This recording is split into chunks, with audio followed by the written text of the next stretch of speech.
Brethren and friends, good evening. Happy Monday to you all. I hope everyone is doing well, is healthy, happy, strong, and so forth as we round out the rest of this summer. On behalf of the Rubicon Masonic Society, we are, of course, excited to be with you once again as we gather together outside of our lodge to learn, to discipline our minds, and to improve ourselves through the tools of Freemasonry. This episode here this evening marks our 74th consecutive episode of Virtual Masonic Education discussion since we started in 2020. We have done a lot, we have discussed a lot, and we greatly appreciate your support and continued involvement with our series. Anyone that may be watching this video online, if you are enjoying what you see, you're more than welcome to subscribe to our YouTube channel so that you never miss a monthly episode. And if any Mason is ever interested in joining us live, that can be done by RSVPing at rubiconmasonicsociety.com/RSVP. As always, very special thanks continues to go out to our good friends and dear brothers at the Ware Lodge of Research, and of course, Lexington Lodge No. and as always, our brothers and friends within the Rubicon Masonic Society. Alongside the executive offers this evening, Worship Brother John Bizak, Worship Brother Dan Kimball, Worship Brother Alan Martin. My name is Brian Evans, and we will now proceed with the business of the evening. Worship Brother Alan, would you please deliver the opening devotion? Brothers, let's pray. Grand Architect of the universe, we pray that you bless and direct us in our undertaking this evening as we meet once again to continue our discussion and exploration of Freemasonry. Guide our thoughts and actions, fortifying every moral virtue within us, granting us the necessary strength, wisdom, and courage as we endeavor to work for your great purposes through Freemasonry. These things we ask in your holy name. Amen. So mote it be. Thank you, Worship. Brothers, I will quickly go through our meeting protocol and reminders so we can jump right into our education.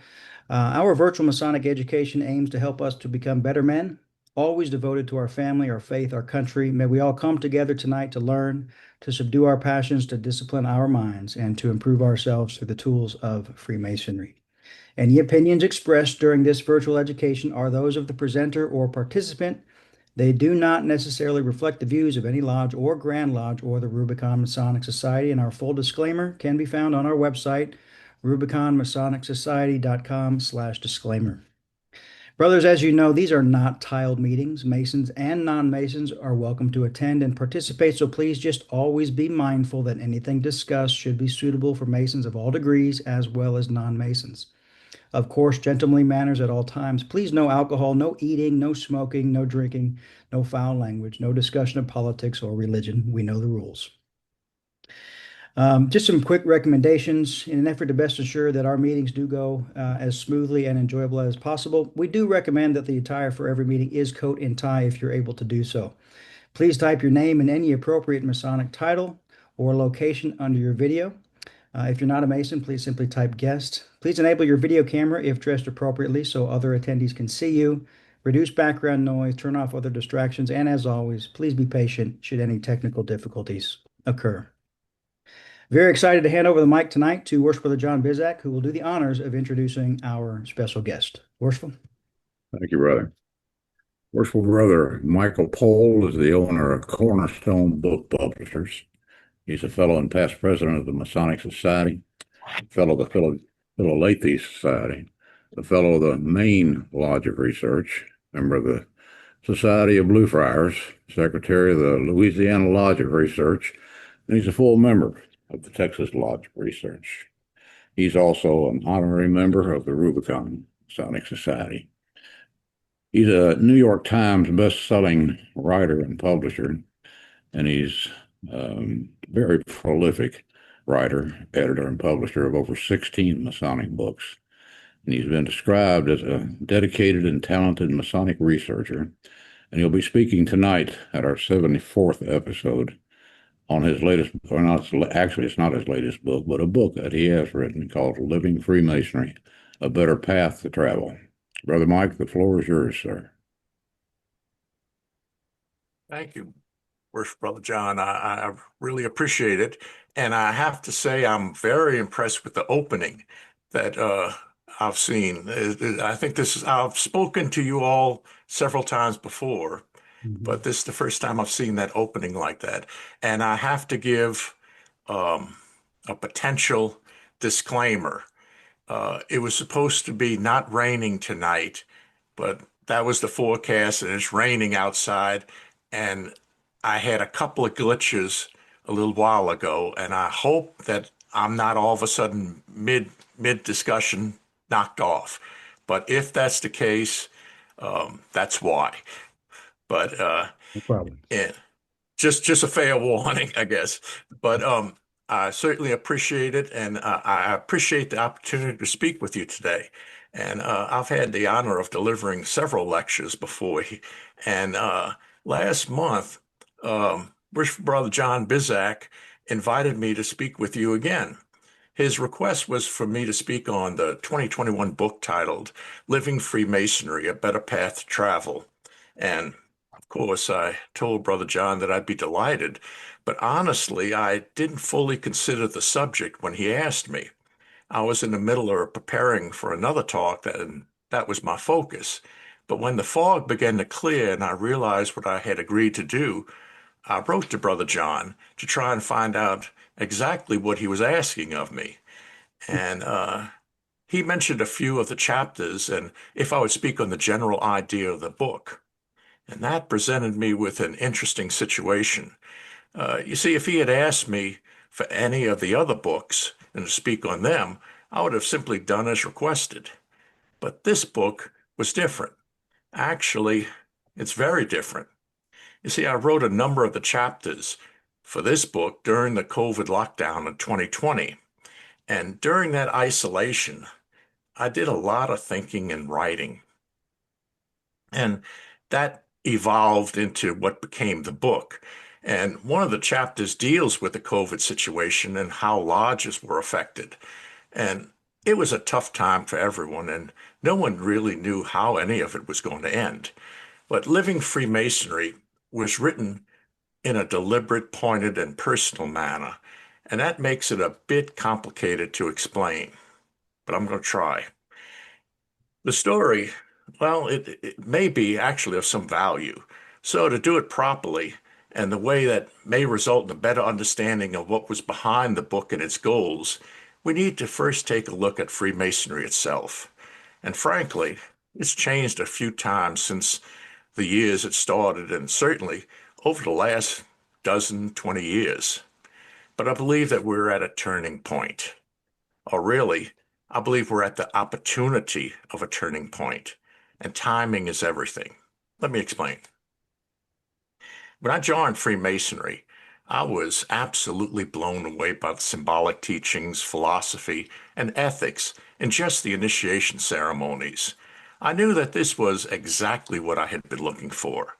For several years after I joined, I explored every book that I could find on Masonic philosophy and symbols. I couldn't get enough.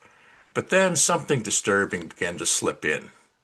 In the years that followed my raising, I did some traveling and visited lodges in a number of different states. Even in those early years, I began to see a sometimes dramatic conflict between the symbolic philosophy of Freemasonry and what I saw in the lodges. In contrast to the deep and beauty of the Masonic teachings, was there sometimes near nonsense that I would see going on the sidelines in some lodges. I didn't understand the disconnect between the teachings and what I saw in these lodges. Then something happened that changed my course in and study of Freemasonry. I had read mostly books on the philosophy of Freemasonry, and while I had looked through books like Mackey's Encyclopedia, I focused more on the philosophy. But then one day someone said something to me about the lost history of Louisiana Masonry. Well, I found that a very intriguing statement. I had no idea what it could mean, but since I was a Louisiana Mason and living in New Orleans, which at the time was the home of the Grand Lodge of Louisiana, I went down to the Grand Lodge to look at their library. Well, I was shocked and deeply disappointed. There was hardly anything there prior to 1850. I knew that the Grand Lodge was created in 1812. So what happened? Where did all the records go? I was told that a fire sometime in the 1870s destroyed all the early records. But the more I looked, the more problems I saw with the account of a fire. Practically all records and documents prior to 1850 were destroyed, but most after 1850 and up until the 1870s, which was the time of the fire, survived. Why didn't it destroy everything? If all the records were kept in the same area or room, why did the fire only destroy everything before 1850 and almost nothing from 1850 to the 1870s? I mean, how did the fire know what to destroy? It was almost as if it was a selective thinking and reading fire and knew not to touch anything after 1850. What protected these 20 or so years of records? The records and documents after 1850 didn't even show a hint of fire damage. There was no answer ever given, and it bothered me greatly. It didn't make any sense. It started me on a quest to learn more about the early history of Louisiana Freemasonry, as well as the early years of the Scottish Rite. This series of events and questions put me on a path to study Masonic history. It was some time before I learned of the importance in Louisiana Masonry of the year 1850, and that's for another lecture. But as with everything before and everything after it, it was important. To say that I went deep into Masonic research would be an understatement. I lived and breathed historical Masonic research. One of the Masonic researchers who I became acquainted with greatly influenced my early study. He was a French brother living in Germany by the name of Alain Bernheim. He was one of the most respected European Masonic writers who, by chance, also held a great interest in the early Louisiana and Scottish Rite history. Timing was everything in becoming acquainted with him. We often exchanged mails on the research that each of us were doing. It was an amazing time, to be honest. Brother Bernheim encouraged me to share my work with the newly created Scottish Rite Research Society and their publication Heredom. At first, I was a bit hesitant, as I had never published anything of this type of work before, but he pretty much insisted and said that he would help with the formatting. I ended up having a number of my papers published in Heredom, but then things changed. It was some time later that I was visiting a lodge I had not visited in a few years. A brother was attending who had also not seen, I hadn't seen him in some time, and it was good seeing him, and we talked for a while. He had some very kind things to say about one of my papers in Heredom. That pleased me a great deal. He said that what I wrote in one of his papers changed his entire opinion about the subject. Again, that pleased me, and I asked him several questions about a few of the points made in the paper. Well, with a look of shock, he put up both his hands and said, "Oh, no, wait. Don't misunderstand me." He says, "I didn't believe or understand. I didn't understand a word that you had written." Now, I was shocked. I was confused by what he said, and I asked him how could I change his opinion on anything if he didn't understand what I was writing. He told me that my conclusion was clear, and while he didn't understand how I arrived at the conclusion, he was sure that they would not have published the paper if I didn't know what I was talking about. He said that this is the same way it was for all of the papers he read in Heredom. I thought a good bit about what he was saying, and it scared the daylights out of me. You see, in my many communications with Brother Bernheim, he so often spoke of the new wave of Masonic research that was going on in Europe and coming over to the U.S. He often lamented on how so very much of early Masonic research is simply unreliable because so much of it was not only incorrect, but little to no effort was made to support anything that was written. There was no demand to support or prove anything. Anyone with any title could and did write just about anything and get it published. Small to very large and significant errors were everywhere.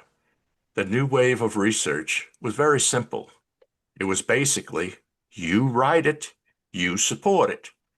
If any writer published something that contained new information on anything, and it was not fully supported by pointing to the source of the information, he would be discounted as an unreliable researcher. This policy made complete sense to me, and the papers that I wrote for Harrigan were always fully and properly cited. But the problem, at least for this brother who I spoke with, was that the papers were written in a manner that might be suitable for scholarly publications, and that's what Harrigan is, but not at all suitable for, say, general interest publications. The audience of the two types of publications are very different. I realized that this new wave of Masonic research established a very needed protection for the credibility of all Masonic writing, but it clearly made no guarantees for all-inclusive Masonic education. This brother who did not understand what I was writing was not by any means alone.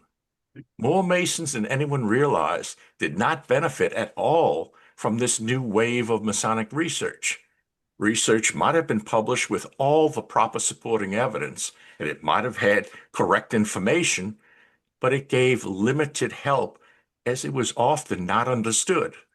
While I fully agreed with the idea of properly supporting and taking responsibility for the accuracy of anything written, I also realized that the style of writing was important if it was desired for the information to be properly shared with all who may need it.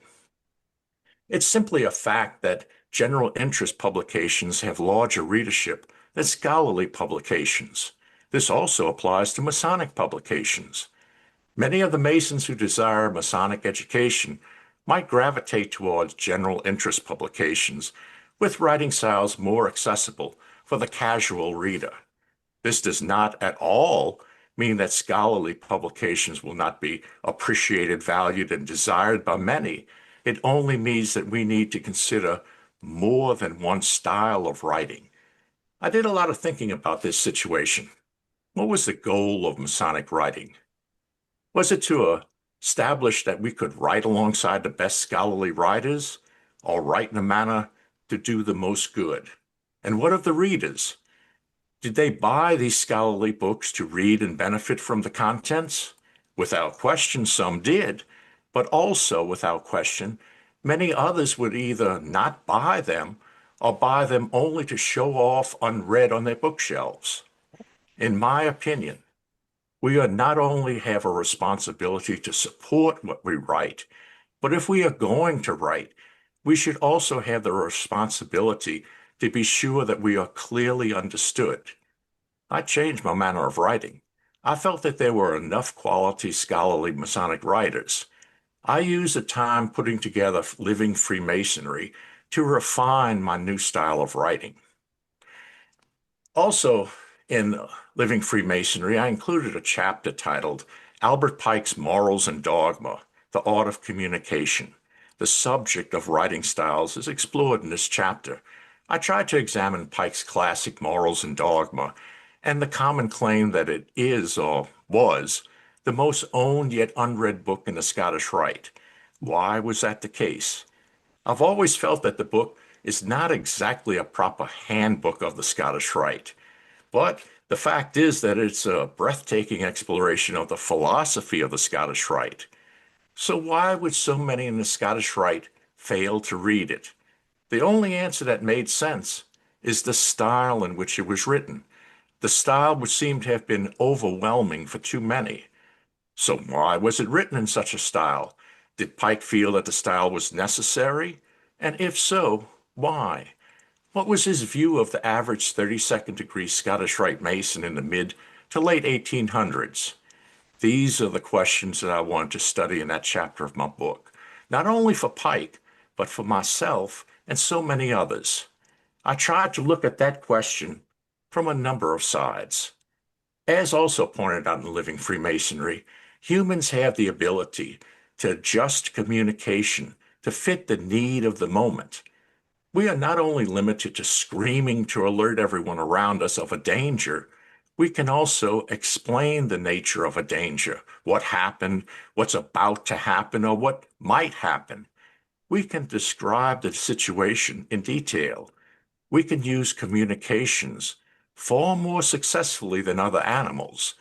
But are we always clear and service-minded in our writings? Does having a large vocabulary mean that we must use the largest words? I felt that it was important, if I was going to write in Masonic media, that I would need to not only prove what I offer, but say it in a way that is both interesting and delivered in a manner accessible to all. Also in Living Freemasonry, I opened up a bit about events and situations from my past that have shaped how and why I do things today. From an armed robbery, which taught me that when we do something is also very important, to the discovery of meditation and the counting of beats and sentences. I know that may sound strange, but it works for me. I went back to the past to define and redefine practices for today that I could use better for today's problems. Also in this book, I tried to take a look at relationships, and this would be how we look at others, how others look at us, and how we look at ourselves. I also examined the extremely discouraging situation of how so very many seem to be so very angry. We're angry about our current situations. We're angry about what others are doing. We're angry about what others are not doing. We're just angry. And then I looked inwards. How do I feel about things? Am I part of the problem? I ended up realizing that we should forget about the other guy. We need to control ourselves before we can look at anyone else. It's a book of looking inwards as much as anything else. But let's now go back just a bit. At the beginning of this lecture, I spoke about the lost history of Louisiana Masonry. That was a frustrating research journey for me. So much of Louisiana Masonic history was just missing. A lot has been found since then, but so very much is still missing. Why? In another book of mine, the Scottish Rite Papers, I've researched and explored the answer to that question as well as others. It would seem that aspects of U.S. Masonic history was, for some, unpleasant, undesirable, uncomfortable, and unwanted. So Masons in the 1800s, in the name of Freemasonry, would seem to have made unavailable early Louisiana Masonic history with the goal of rewriting it in a manner to make it more to their desire. But really, this is nothing new, and has been done since the beginning of time. But in Freemasonry, in Living Freemasonry, the chapters Bigotry and Freemasonry and the Theory of Stupidity deal with this general situation when groups of people, even Freemasons, act in a way that, when examined at a distance, seem wholly unacceptable, but when, in the moment, it seems reasonable to some who participate in it. It seems that humans are quite capable of justifying almost anything, at least to themselves. It's always the other guy who is at fault. When we focus more on the me and less on the we. So, how do we deal with these types of situations? When we look at the chapter, The Two Wolves and Three Bad Guys, we see a Cherokee legend about the belief of the dual nature of man. One aspect of us is the good wolf, the other the bad one. This story examines the need to understand that we as humans are far more complex than we might imagine. No matter how civilized and good we view ourselves, we all have within us the seed of the evil wolf, ready to break free at any time and create havoc. Which wolf will we allow to be in control of us? Well, that's our choice. In chapter Rewards and Risk of Masonic Education, the danger of questioning the belief of one who has allowed the evil wolf to go free is examined. Also inside that chapter, Plato's The Allegory of the Cave is offered to illustrate that even one who has only good intentions and a desire to help correct the misconceptions of others can be attacked by the very ones he seeks to help. Because they are blinded to the truth, they see him as the troublemaker, who they believe only seeks to cause upset and make their situation worse. Reality for some is only what they see or don't see. The lesson here is that we must be careful in dealing with those who we know to be blinded to the truth. But the chapter in Living Freemasonry that fills me with the most hope for the future is the one near the beginning of the book. It's titled Learning from a Broken Leg. The chapter tells the account of noted anthropologist Margaret Mead. She was asked if she could pinpoint when civilization, as we normally define it, actually began. Mead said that civilization can be said to have begun with the discovery of a very old human thigh bone, which had been broken and healed. She pointed out that if a wild animal breaks a leg bone, that's it. The result is death. The animal can't hunt for food or run from other animals. Predators see that the animal is injured, and they know it's an easy meal. No wild animal survives long enough with a broken leg bone for it to heal. The leg bone that is healed means that care by others was given to the one injured. He was not left on his own to die. He was brought back into the group and helped through recovery. This Mead pointed to as the birth of human civilization. It's when we think of the other or us and not just the me. I believe that this is the heart and soul of Freemasonry. We help each other. We care for each other. We watch each other's back. We see it all the time, but sometimes it seems that we forget who and what we are. So, what's Living Freemasonry all about? Well, it's my open, personal thoughts about a very complex and fractured world. It's my thoughts on living each day as best as we can, and my meager offerings on ways to make our lives a bit better. I imagine that the best way to explain the book is in the introduction. I retell in the introduction of an evening when I made plans to take a nice walk in a beautiful park the next morning. That night, I set everything out for my walk, and I went to bed. The next morning, I awoke to find it pouring down raining. What could I do? I could have become angry because my plans had been ruined, but I chose to take my morning coffee out to the back porch and watch and listen to the rhythm of the rain as it fell. It was beautiful. I enjoyed the time drinking my coffee as much as I would have enjoyed the walk. We must realize that life is all about change. No matter how important our plans are, things can and often do change. When things change, we have a choice. We can flow with it or let it cause pain. My brothers, we do not need more pain. My wish is that each of you find that peace within and recognize how blessed we are to belong to an order that can offer us such profound teachings and methods to improve our time on earth. Thank you for allowing me to speak with you. This concludes the lecture. Thank you very, very much, Worst Brother Michael. Excellent presentation. I have many thoughts, many questions, many comments, but I do want to just first let everyone know that if you do have questions or comments, this is the time of the evening for us to talk about them. You are welcome to click the virtual hand button if you like. You can enter your question or comment in the chat bar, or if the vibe is right and you want to just speak up at the right time, you're more than welcome to do that also. We'll try to get through everyone. Worst Brother Michael, how many books have you written so far? Oh, you're muted. There we Brother go. John said 16. I'm going to take his word of that because I don't know. The first one I had published was in 1973, Okay. and I kind of lost. I never paid attention. So I'm sorry.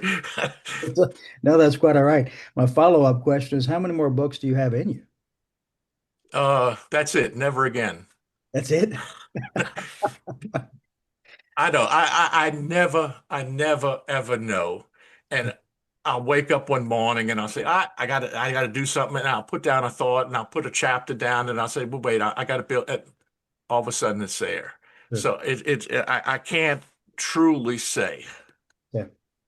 Can you tell us just briefly about your introduction to Masonry, when that was, and kind of what got you into it? That was 50 years ago this year. Wow, congratulations. It was in New Orleans. My grandfather was a Mason. He was an immigrant from Yugoslavia, was then Yugoslavia, is now Croatia. And he was a waiter in a hotel. And he was my hero. Uh, he passed away before, I wanted to join because of him. And that was how I got into Masonry. Mhm. And I never regretted it. You mentioned you saw a disconnect between what was going on in the lodge and then your Masonic research. What did you mean by that? A lot of the philosophy of Freemasonry is help each other. Uh, Over the years and in many different places, it was not limited to any one area. It was a number of areas. I would see some who seemed to be there with no actual desire to Mhm. be um, in Masonry for reasons more than entertainment. Others to feed their ego. They could come into Masonry and do well and move someplace else, do well there, do well, do well, do well, and it would feed their ego, and I found that problematic. But there was a disconnect in sometimes where it was the club mentality, Mhm. where too many were members of the lodge simply to drink coffee or just visit with friends for a few minutes, and the philosophy was not at all uh, a part of what they were doing. And Sure. that was basically what the disconnect was. Yeah, I think probably many of us would agree that that is still the case. I'd read people like Wilmhurst and so many others, and I'd say, that's it. That's what I'm talking about, Mhm. and that's what I felt, and it would sometimes disappoint me. So then you also mentioned at the outset that we're at a turning point and maybe an opportunity. So what do you see that turning point looking like and that opportunity Well, being? that's the interesting thing. In fact, Wilmhurst, if you read Wilmhurst's Masonic initiation or his meaning of Masonry, um, this was done in the 1920s, 100 years ago. And actually, if you take it back 100 years before that, it was the same thing. And the situation that he was facing then, or Masonry was facing, not just him, but it's the same one that's going on now. There was a period of time where there was a rush to Masonry, and then there was the club mentality, and then there was a realization by a number within, a growing number, hey, there's something more here than just club membership. There's nothing wrong with a social club. There's nothing wrong with a civic club. It's just that this is not what Freemasonry is. And there was a realization. And in the Wilmhurst case, he was preaching this in the early 1920s. Unfortunately, by 1929, the stock market crashed and we went into the Great Depression. And we had World War II that followed this, and it was a cycle. Everything blew up for him. And one of the things that I find interesting is that following World War II, we went into another massive growth of Masonry. And all of a sudden, lodges grew, Grand Lodges grew. We had to accommodate all these new members. And all of a sudden, after a 10, 20-year period, it started declining again.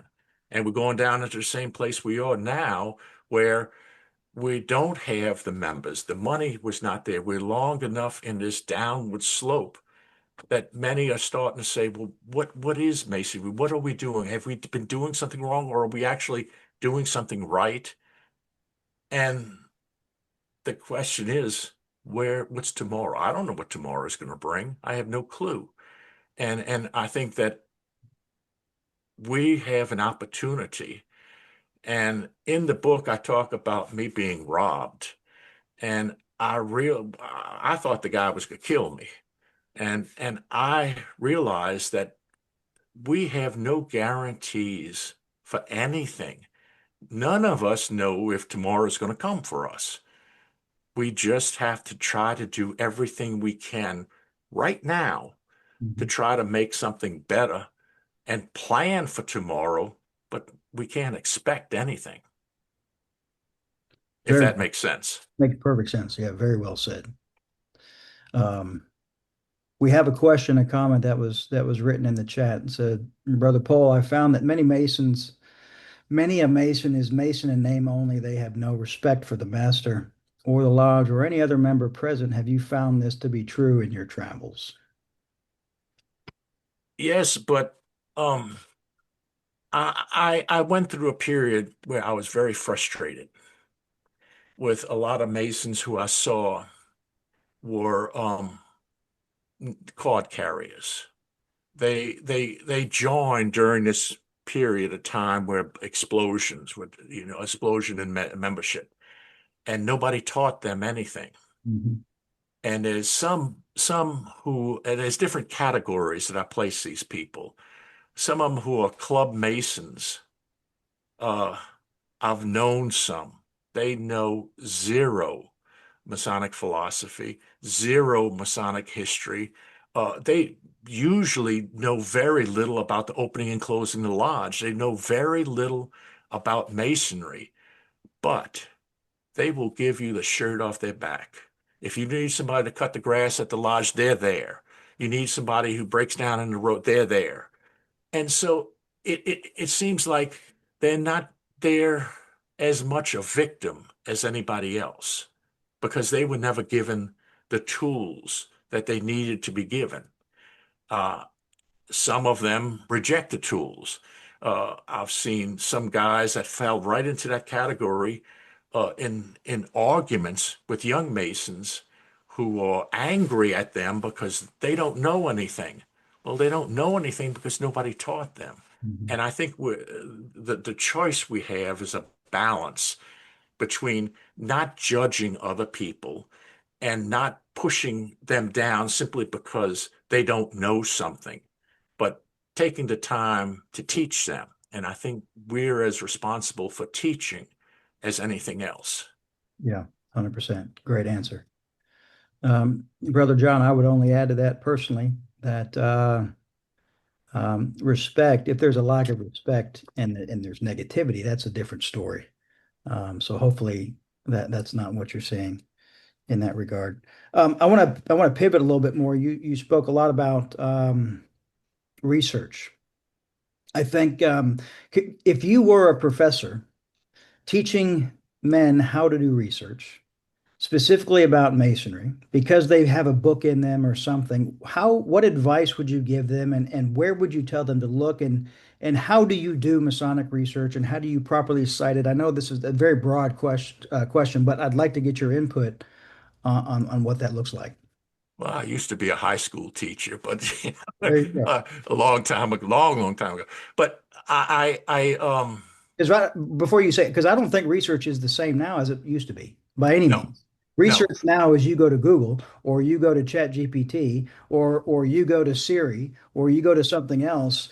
So it's very, very different this generation and how they do research. Well, it's not the same, and yet it is the same. you see, one of the things that, in fact, I did a video on this not long ago, and I can't remember the guy's name. He's not a Mason. He's a Civil War researcher, and he was researching one subject, and he was looking, and he couldn't get all the documents online, so he had to go down to the library. And he said it was the first time in years since he went down to the library, and or the research center, and he asked them to check on one item that he was looking for, and they brought him out a stack of papers. Now, this is how I used to do research. At the House of the Temples, Southern Jurisdiction, Northern Jurisdiction, Grand Lodge, I'd go there and I'd get a stack of papers, and I used to call it shotgun research. I'd just go through a whole big stack of papers. Anything that looked in any way important, I said, would you photocopy this for me? Would you copy this? And I spent a lot of money. And then I take it home. Well, this guy was doing, he was going through a big stack of papers. All of a sudden, he finds in there something about George Washington that was completely unrelated. Who knows when somebody misfiled it, but it was in there, and he made a discovery about George Washington that people didn't know about before then, simply because it was misfiled. And if all they did was use internet to do that, to do their research, they would have never found it. But on the other hand, the internet will open up doors and save a lot of time and energy, because you can research across, anywhere in the world, large. So it's a balance. You have to be dedicated, and you have to be hungry to learn, and you have to be able to willing to put up and do the work necessary. You can't expect to click a button and say, okay, what John Smith, what did he do on December 12th, 1812? And just get a quick answer. You have to spend time doing it, and you have to be complete, and you have to be question everything. Yeah, good point. Good point. Thank you. Adam, go ahead. Thank you very much. Adam Marks, Alpha Lodge in the under the Grand Lodge of Massachusetts. Thank you, Brother Pole. I've read many of your books and attended some virtual classes with you, and I thank you for all your work, and especially this recent work. I will say that I was also going down, rapidly going down, sort of the pursuit of knowledge and having Freemasonry be an intellectual pursuit. I was very proud that I was among some prominent Masons online and was finally accepted to their group. And I said to them, it's so great to be among a group of Masons who are dedicated to research and understand that the secrets of Freemasonry are acquired through, hard work and deep studies. And a lot of guys said, yes, that's it. And one Mason, I won't name the Mason, but one Mason said, no, that's not it at all. And I was shocked. And I said, I hung in there and I said, please tell me more. And that Mason said, the tools of Freemasonry and the work of Freemasonry is, just as Brother Pole said, acquired through insight.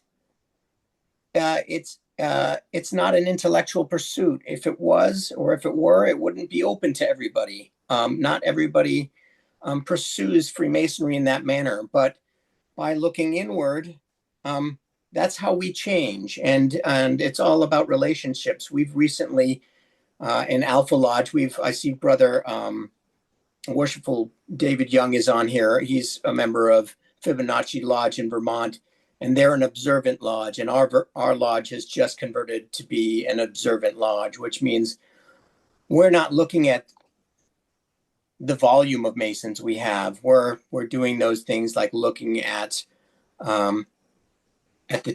the work of Freemasonry and building relationships and everything that Brother Pole has just talked about.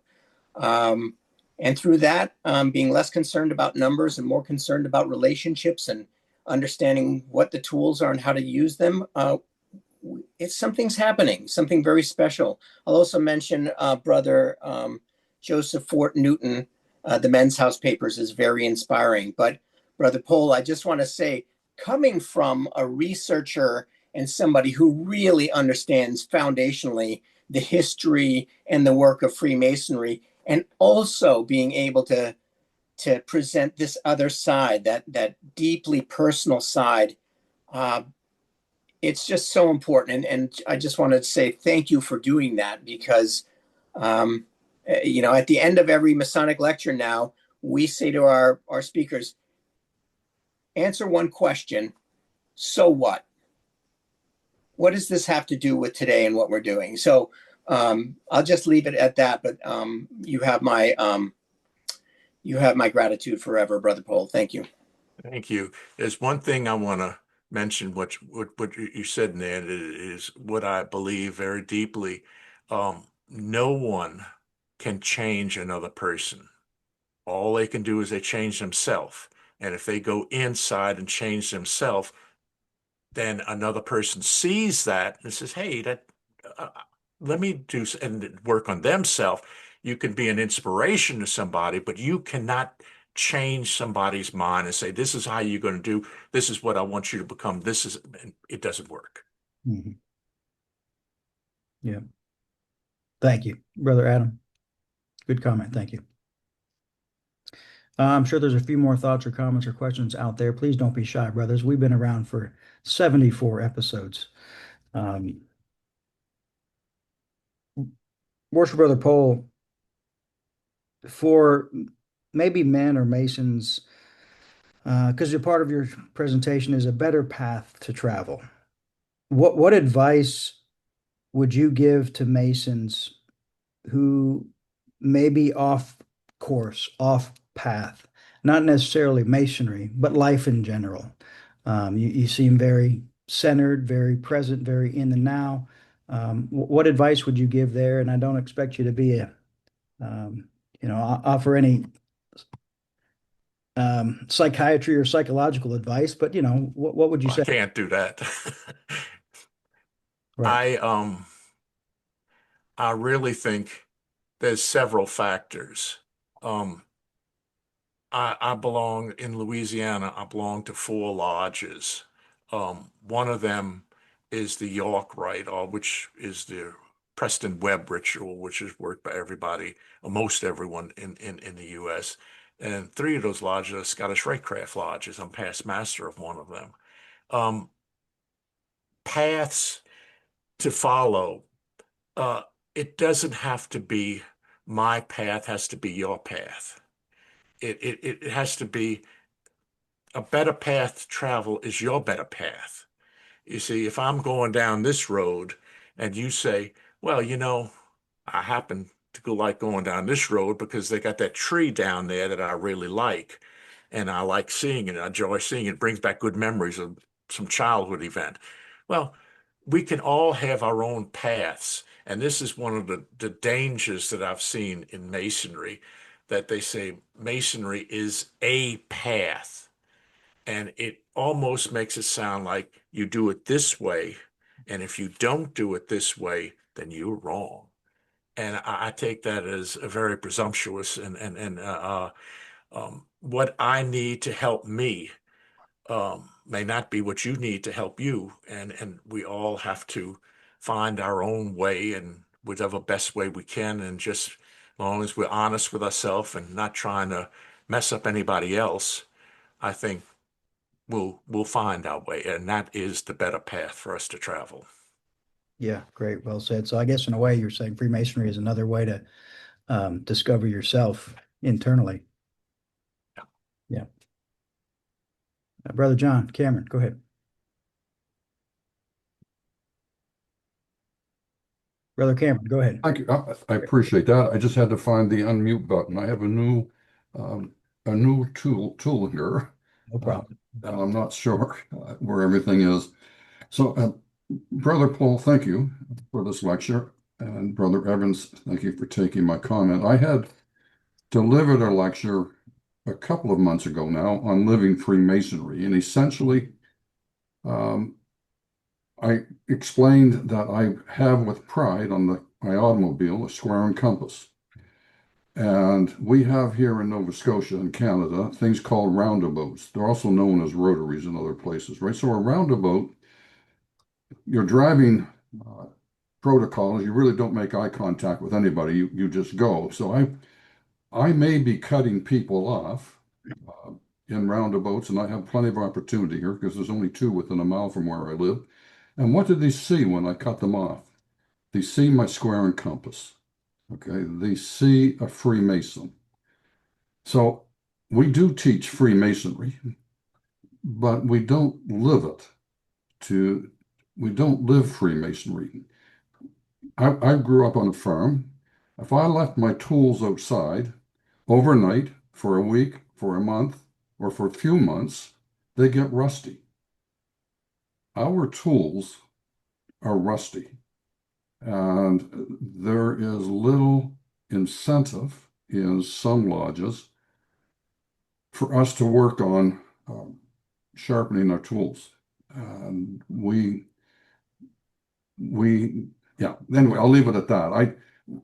You talk about an intellectual, and I got wrapped up in that. I loved the pursuit of Masonic history and Masonic philosophies from an intellectual perspective, and not really translated that into the how internal. My tools weren't very sharp, and they were rusty. And when I realized that when I cut somebody off in my automobile, they see my square and compasses. Am I living my Masonic obligations? Am I being a Freemason? So, but thank you for allowing me to make this comment. Thank you, John. Thank you. You know, I used to live in New Jersey. Are there any New Jersey Masons on here? There's one, Marty. Okay, any others? In New Jersey, there's something that's called a jug handle, and they're only in New Jersey. So if you want to turn left, you have to take this jug handle around in order to go straight.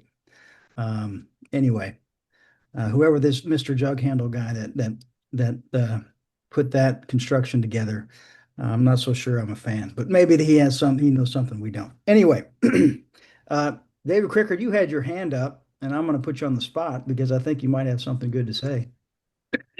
Hello, worshipful brother Evans. Yeah, so I took my hand down because I thought I might be taking a jug handle, as you would say, on this conversation. But since you brought it up, I will go ahead and ask the question or point it out.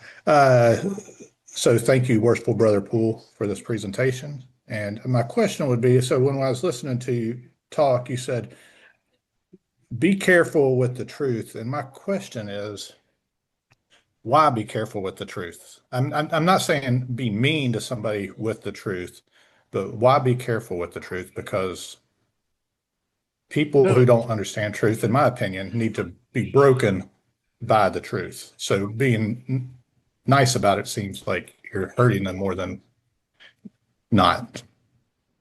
The philosophy behind Plato's allegory of the cave, which was what brought that about, was that they had a group of people who, from their entire life, from birth, they were chained together facing a blank wall in a cave. And behind them was a pathway, and they couldn't move to turn around and see. And behind there was a pathway where people would pass, and they'd bring carts and animals and such. And on top of that was a large flat area where they always had a fire going. And this fire would cast shadows on the wall of the prisoners who were chained together. And that's all they saw. And after a while, after years passed, the prisoners began to believe that that was reality. The shadows were reality. And they would see nothing but these shadows, and the people who were passing by would see them and they'd hear the voices, and they began to recognize, and they'd take pride in recognizing shadows and such. Well, eventually, one of the prisoners escaped, and he got freedom. And when he got outside the cave, his eyes were blinded. The sunlight blinded him. But when he started looking around, he saw the beauty. He saw the colors, the trees, the water, the sky, the blue sky. And he saw everything that they had been denied. They didn't know the truth. They were denied the truth because they were locked in a this condition that they were in this cave. And so he felt compassion. He says, well, he says, I could see everything now that I never was able to see before because I broke free. Well, he went back to the cave because he wanted to share everything that he saw with these people. Well, as soon as he got back in the cave, his eyes had already adjusted to the sunlight. So when he got in the darkness, he was blinded, he was stumbling around, and he got back to his friends, and they were asking, what's wrong? They thought he had fallen and injured himself, and that's why he couldn't see well. They didn't realize what was, well, he started explaining to them everything that he saw on the outside, all the beauty, the colors, the actual shapes and what life was like outside this cave. And all the prisoners saw was somebody who could hardly stand up because he was having trouble in the darkness where they could see. And they thought he was lying to them. They thought that he was making fun of them. And that's when Plato's answer to that was that we have to be careful with just dumping the truth on somebody who honestly doesn't, it's not their fault that they didn't know, but you have to be careful. And this in Masonry, what I alluded to in the book was that you may have senior officers, and I don't have to go deep into this because we all know it.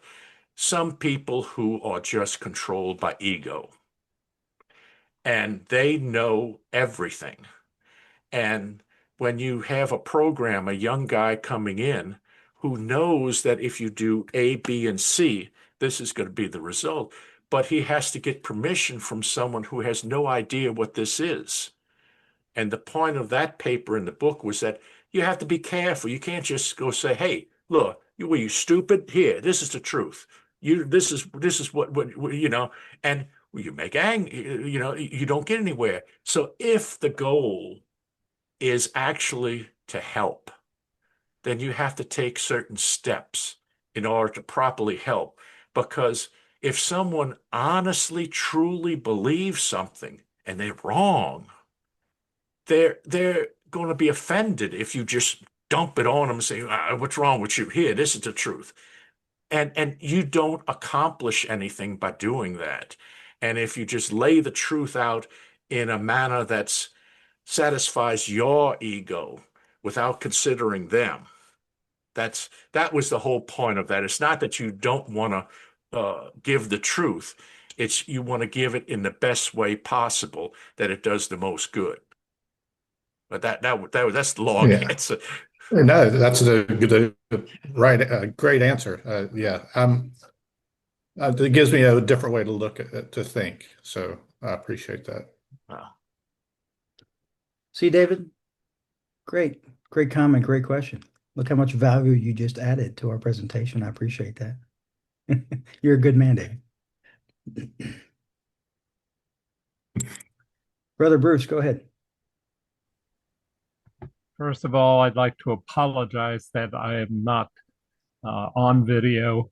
It was a kind of weary, long day, and it's been a long week because I'm looking for a new house. And today is just not a dress-up day for me. And I just got done fixing my snowblower before we possibly move, and I don't have time to do that before winter sets in. So, and I got to start it. What you were just talking about reminds me, because I just was up at my college that I graduated from in June and discovered that a professor from my grad school, Eden Seminary, had also been a professor at my college. And he and his wife were known extensively for traveling around the world and uh, visit mission projects of our denomination.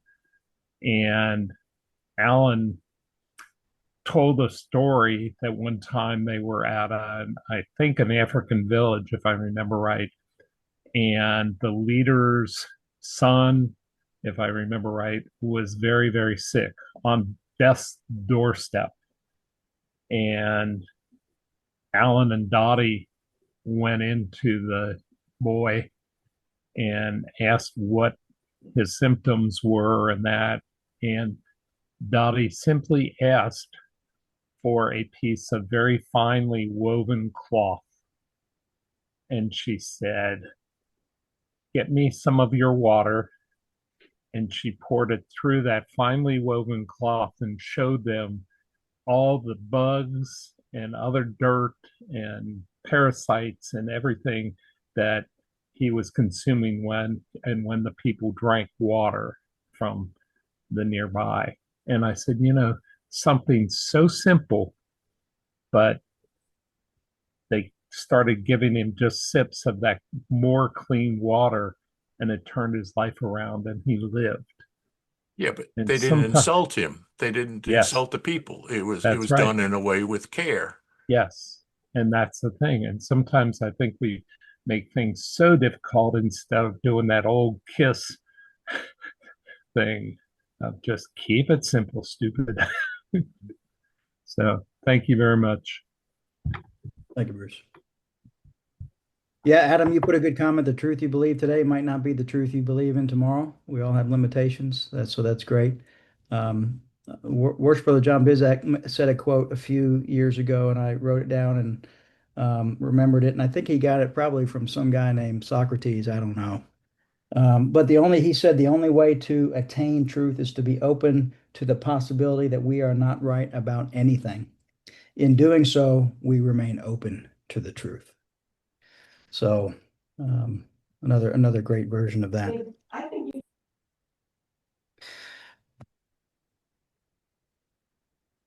Worship Brother Paul, any other burning thoughts or questions or comments for the group here tonight? I really the idea about the book was for this particular one. It was a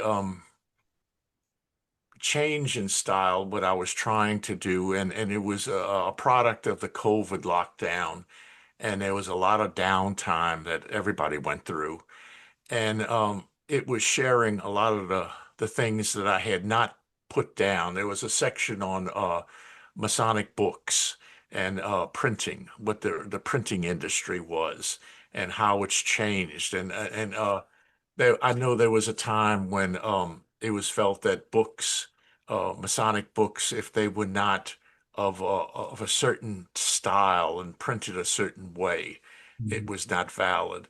And what I've tried to explain is a book is nothing but a vehicle that gives some sort of idea to you. And it doesn't matter if you have a leather bound or a Kindle or whatever, as long as the information gets to you. And that was the idea. And I really think that as far as changes that are taking place in the world, um, we got to wait and see, and we have to be ready. And I don't know what we can expect from anything, from masonry, from people, from we just have to try to do our best and try to hold on to ourselves and not lose control of us. I was driving down the street the other day, and there was a guy driving, another guy cut another guy, and they started yelling. Both of them pulled off the side of the road, and I don't know how I kept on driving, but it looked like they were getting fighting. And there's so much anger, and that's what I think is a major problem that we face. I've seen walk away. If there's a problem in masonry, not every mason is going to be following the teachings, but you don't want to create problems in Masonry.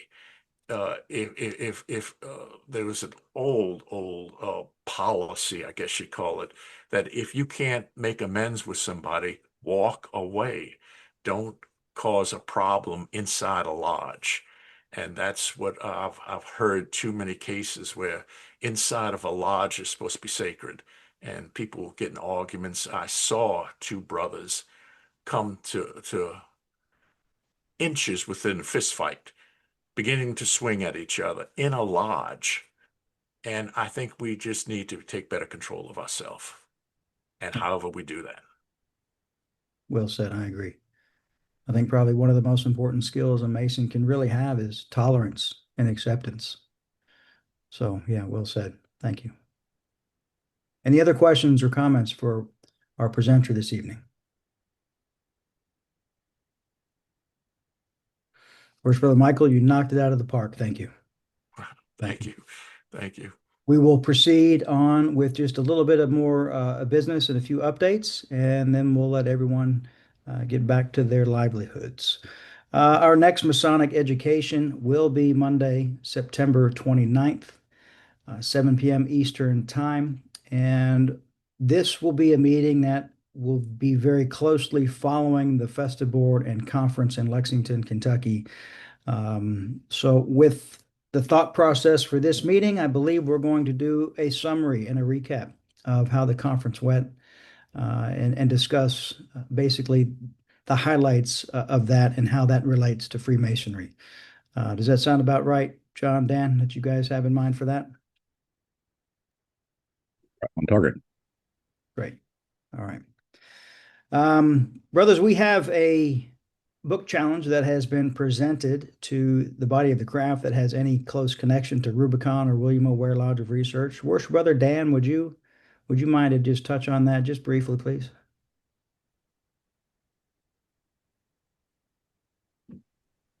Roughly, it is a challenge to read one book each month about Freemasonry.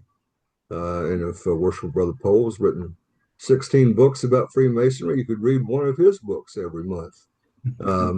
We started this challenge in June, so it's 13 books in 13 months from June 1st of 2025 through June 30th of 2026. One book each month about Freemasonry. And if you choose to do that, keep a list of what you've read, and at some point in time, we'd like to have you share that list with us. Great. Thank you. Thank you.